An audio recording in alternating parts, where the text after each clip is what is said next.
Ravindran sir, நிறைய case வந்து ஹைகோர்ட்ல இந்த மாதிரி மணல் சம்பந்தமாக பாறையை வெட்டுறாங்க இப்படின்ட்டு இந்த வழக்குகள் வந்துகிட்டே தான் இருக்குது.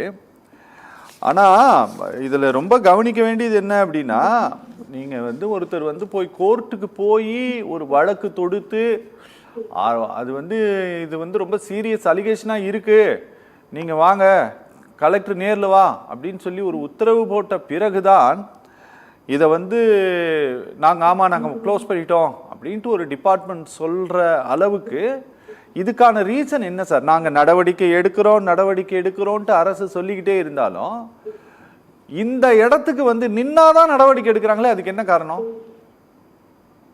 அனைவருக்கும் வணக்கம். அந்த மாதிரி நடவடிக்கை எடுக்கிறாங்கன்னு சொன்னா ஆட்சியாளர்களுடைய அதிகாரம் எந்த அளவிற்கு உச்சபட்ச அதிகாரம் பெற்றது என்பதற்கான அடையாளம் அது. சரி, அதிகாரிகள் சுதந்திரமாக செயல்பட முடியவில்லை என்பதுதான் உண்மையான காரணம். சரி, இன்னைக்கு நம்ம கனிம வள கொள்ளைன்னு சொல்றோம். உண்மையிலேயே ஒரு அரசாங்கம் கனிம வள கொள்ளை நடத்தினா அது தவறு. காரணம், கனிம வளம் என்பது பாதுகாக்கப்பட வேண்டிய ஒன்று. அது இயற்கையாக பூமியில் உருவாகக்கூடியது, சுற்றுச்சூழலை பாதிக்கக்கூடியது, நிலத்தடி நீர்மட்டத்தை பாதுகாக்கக்கூடியது, பல அம்சங்கள் அதில் இருக்கிறது. இந்த கனிம வளங்கள் எல்லாம் தண்ணீரில் கலந்து தண்ணீரோடு ஒன்றாகி இந்த கனிம தாதுக்கள் சேர்ந்த தண்ணீர் தான் நல்ல குடிநீராக பயன்படுத்தப்படுகிறது. சரி, ஆக இந்த கனிம வளங்கள் ஆரோக்கியமானது, உடலுக்கு மட்டுமல்ல உலகத்திற்கும் மண்ணுக்கும் சூழலுக்கும் ஆரோக்கியமானது. இப்போ இத வெட்டி எடுக்கிறதுக்கு அனுமதி யார் கொடுக்கறாங்க? அரசாங்கம் கொடுக்குது. எந்த அடிப்படையில் கொடுக்கறாங்க? தேவைக்கு ஏற்ப அரசாங்கம் அனுமதி கொடுத்தால் அது வரவேற்கக்கூடியது. ஆனால் விற்பனைக்காக அளவில்லாமல் அதிகாரத்தை பயன்படுத்தி விற்பனை செய்கிறார்கள் என்று சொன்னால் அது அதிகார துஷ்பிரயோகம் என்றுதான் பொருள். அந்த அதிகாரத்தை துஷ்பிரயோகம் செய்யக்கூடிய யாராக இருந்தாலும் நீதிபதிக்கு அழைப்பிற்கு ஏற்ப அவர்கள் சென்றுதான் ஆக வேண்டும். சட்டத்திற்கு முன் அவர்கள் குற்றவாளிகளாகத்தான் காட்சியளிப்பார்கள். சரி, எந்த ஒரு சட்டம் வரையறுக்கப்பட்டிருக்கிறது? இப்போ இந்தியாவுல பல சட்டங்கள் இருக்கு. இதுல கனிம வளத்துக்காக கிட்டத்தட்ட 1957ஆம் ஆண்டு கனிம சுரங்கங்கள் மற்றும் கனிமங்கள் வளர்ச்சி மற்றும் ஒழுங்குமுறை சட்டம் உருவாக்கப்பட்டது. சரி, இத மத்திய அரசாங்கம் என்ன பண்ணது? 2023ல MMTR முறையில திருத்தம் கொண்டு வந்தாங்க. அவங்க என்ன செஞ்சாங்க? Lithium, graphite, vanadium, nickel, chromium, glauconite, platinum ஆகிய 14 வகையான தனிமங்களை நீங்கள் எடுத்து கொள்ள அனுமதிக்கலாம். இது அனைத்துமே ரசாயனங்கள், தேவைக்கு அதிகமாக அதாவது நாட்டிற்கு தேவையான பொருட்கள், இவையெல்லாம் தாதுக்கள், இவை தேவை என்பதை கருத்தில் கொண்டுதான் மத்திய அரசு அனுமதிக்கிறது. இதுக்கு தமிழக அரசு என்ன செஞ்சது? கடந்த 2024ல கனிம பகுதி மேம்பாட்டு ஆணையம் தொடர்பான வழக்குல ஜூலை மாதம் சுப்ரீம் கோர்ட்ல ஒரு தீர்ப்பு கொடுத்திருந்தாங்க. அந்த தீர்ப்புல கனிம வளம் கொண்ட நிலங்களும் அரசியல் சாசனத்தின் 7வது இணைப்பில் பட்டியல் நிலங்கள் பிரிவின் கீழே கனிம வளங்களை உள்ளடக்கிய நிலவரிக்கு நாங்கள் வரி போடுவோம் சொன்னாங்க. அந்த வரி என்னன்னா கிட்டத்தட்ட 17 வகையான பொருட்களுக்கு வரி.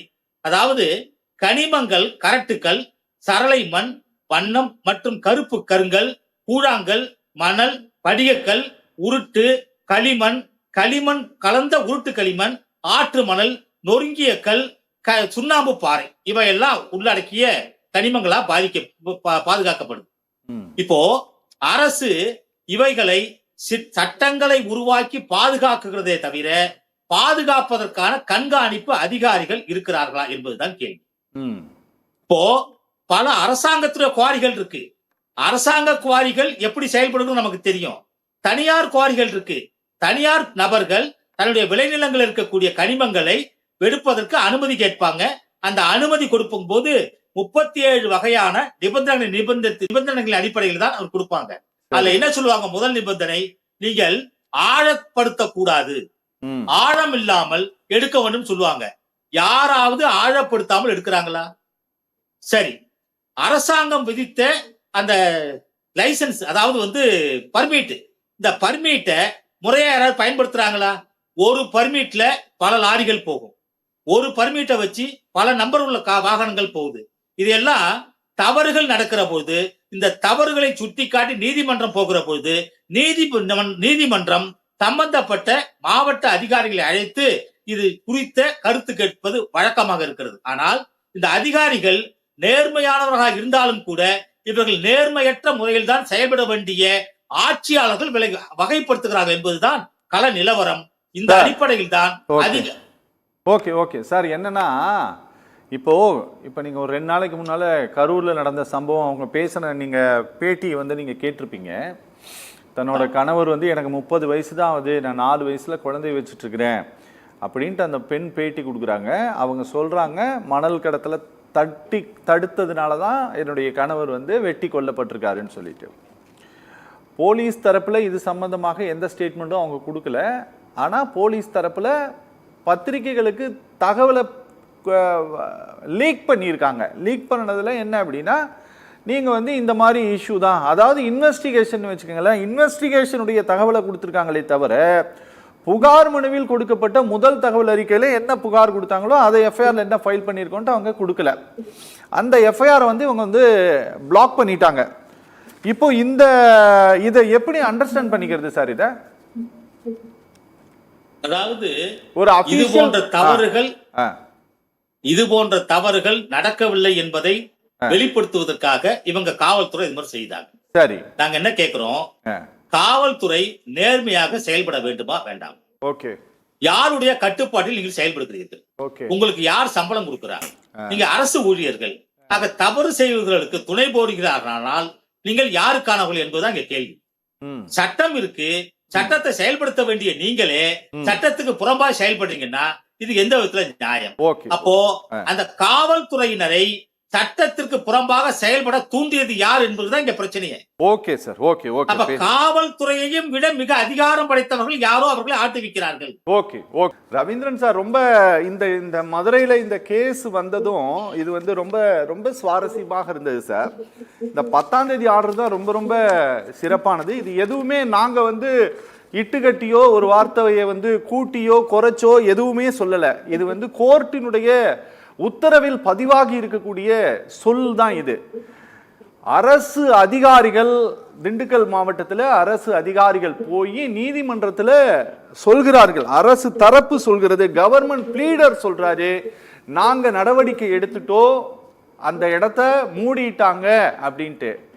மனுதாரர் எதிர்த்து அதுக்கு வந்து மறுப்பு தெரிவிச்சு மனுதாரர் சொல்றாரு, இல்ல இவங்க வந்து முன்னால மட்டும்தான் பூட்டி இருக்கிறாங்க, பின்னால இருந்து இந்த மண்ணை எடுத்துட்டு இருக்காங்கன்ட்டு. சார் சும்மா சொல்லல, அவங்க என்ன பண்ணியிருக்கிறாங்கன்னா போட்டோ எவிடன்ஸை ப்ரொடியூஸ் பண்ணியிருக்கிறாங்க நீதிமன்றத்தில். ப்ரொடியூஸ் பண்ண உடனே தான் ஜட்ஜு வந்து கொஞ்சம் இதாகி, இல்லை கலெக்டரை நீங்கள் நேரில் வாங்க கலெக்டர் சொல்லிட்டு ஒரு ஆர்டர் போட்டாரு. சார் இந்த இஷ்யூ இது வந்து ஒரு இஷ்யூவாக இதை நம்ம பார்க்கலாமா? இப்படி தான் எல்லா இடங்கள்லையுமே இது நடக்குதா சார்? சார் எல்லா இடத்துலயுமே இப்படிதான் சார் நடக்குது. ஓகே. இது ஆதாயத்துக்கான தவறுகள். ஓகே, நீங்க அப்படிதான் எடுத்துக்கணும். ஓகே. இந்த தவறுகளை தண்டனைக்குரிய தவறுகள் எடுத்துக்க கூடாது. ஓகே. ஆதாயத்துக்கான தவறுகள். ஓகே. இதனால அவர்களுக்கு ஆதாயம் கிடைக்கிறது, அதனால இந்த தவறுகளை செய்யறாங்க. ஓகே. ஒண்ணும் இல்ல, இதே போல இந்த மாதிரி பிரச்சனையை மையப்படுத்தி தான் 2019 மாண்புமிகு சென்னை உயர்நீதிமன்றத்தினுடைய மதுரை கிளை ஒரு உத்தரவு போட்டிருந்தாங்க. அதுல நீங்க வந்து குவாரி நடத்துறவங்க, குவாரியை கண்காணிக்கிறவங்க, என்ன கனிம வளம் வெளியில போகுது, எப்படி போகுது, அரசாங்க அனுமதியோட போகுதா, அரசாங்க அனுமதி இல்லாம போகுதா, இதற்கெல்லாம் ஒரு வழிமுறையை காட்டியிருக்காங்க.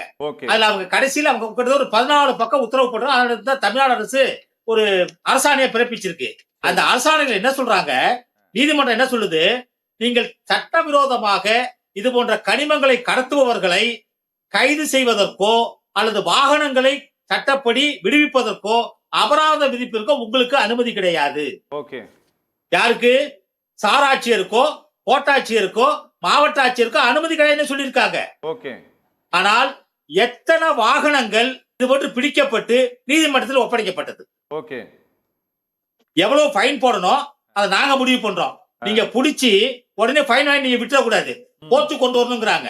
அது நீதிமன்றத்துல உண்மையிலேயே சட்டவிரோதமாக கனிம வளத்தை கடத்தினாரா, வெட்டினாரா, ஒரு இடைத்தரகரா, இவர் வெட்டியவரா அல்லது விற்பனை செய்பவரா இதை நாங்க தான் முடிவு செய்வோம்னு சொன்னப்ப எத்தனை வாகனங்களை அரசாங்கம் பிடிச்சு கொடுத்திருக்காங்கிறது தான் எங்களுடைய கேள்வி. இது காலங்காலம் நடத்திட்டு இருக்கு. உண்மையை சொல்ல போனால் ஒரு பட்டா நிலதாரர் தன்னுடைய விவசாயம் பண்ணுவார், அல்ல கனிம வளம் இருந்ததுன்னா அதை ஒண்ணு வீணாக்க மாட்டார், சரி யாராவது கேட்டா கொடுப்பார். இதுல உண்மையிலேயே இந்த கனிம வளத்தை வெட்டி விற்பனை செய்பவர்கள் மிகப்பெரிய செல்வந்தர்கள், மாபியாக்கள். இவர்களால் தான் செய்ய முடியும். ஏன்னா மாவட்ட ஆட்சியரிடம் சுரங்க கனிம வள துணை இயக்குனர் மூலியமாக, இணை இயக்குனர் மூலியமாக அனுமதி பெற வேண்டுமானால் கிட்டத்தட்ட 20 லட்சம் ரூபாயிலிருந்து 50 லட்சம் ரூபாய் செலவு செய்தாக வேண்டும். இந்த செலவு செய்யக்கூடிய தகுதி உள்ளவர்கள் தான் இந்த கனிம வள சுரங்கத்தை நடத்த முடியும். அது மட்டுமல்ல, கிராமத்தை சரி பண்ணணும், அதிகாரிகளை சரி பண்ணணும், காவல்துறையை சரி பண்ணணும், வருவாய்த்துறையை சரி பண்ணணும், போற வர கிராமங்கள் அனைத்து மக்களையும் சரி பண்ணணும். ஆக ஒரு மிகப்பெரிய நெட்வொர்க் மூலமா அதை செய்வாங்க. ஆனால் இது எவ்வளவு பெரிய பின் விளைவுகளை உருவாக்குது, சுற்றுச்சூழலை பாதிக்குது, மண் தன்மையை பாதிக்குது, இதெல்லாம் யாருக்குமே தெரியறது கிடையாது. சட்டத்தை பொறுத்தளவு நம்ம தமிழ்நாடு இந்திய சட்டம் என்ன சொல்லுதுன்னா, சட்டம் அனைவரும் சமம் சொல்றாங்க. ஆனால் அந்த சட்டத்துல காசு படைத்தவன், வசதி படைத்தவன் யானை உருவத்தில் இருந்தால் கூட தப்பித்துக் கொள்ளலாம். வசதி படைக்காத, வசதி இல்லாதவன் ஊசி வடிவத்தில் இருந்தாலும் மாட்டிக்கொள்வான். ஓகே சார், பேசலாம் சார், நம்ம இணைப்புல இருங்க.